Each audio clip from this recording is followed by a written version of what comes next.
मित्रांनो, राज ठाकरे यांच्या वक्तव्याची आता चांगलीच चर्चा होणार आहे. ती म्हणजे महाविकास आघाडीला जी मतं मिळालेली आहेत ती मतं मोदी विरोधातील मतं होती आणि महाविकास आघाडीवरील विशेष प्रेम करणाऱ्यांची ती मतं नव्हती. आणि त्याचबरोबर शिवसेनेला म्हणजे उद्धव ठाकरे गटाला जी मतं मिळालेली आहेत ती मराठी मतं नाहीत. त्यांना जी मतं मिळाली ती मुस्लिम मतं मिळालेली आहेत. त्यामुळे ते जिवंत राहू शकले.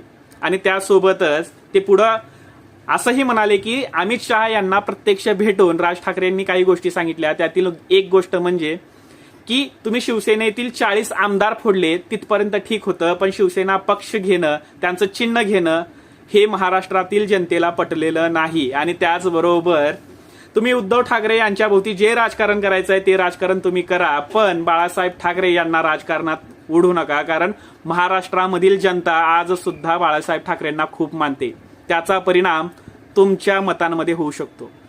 तुम्हाला काय वाटतंय?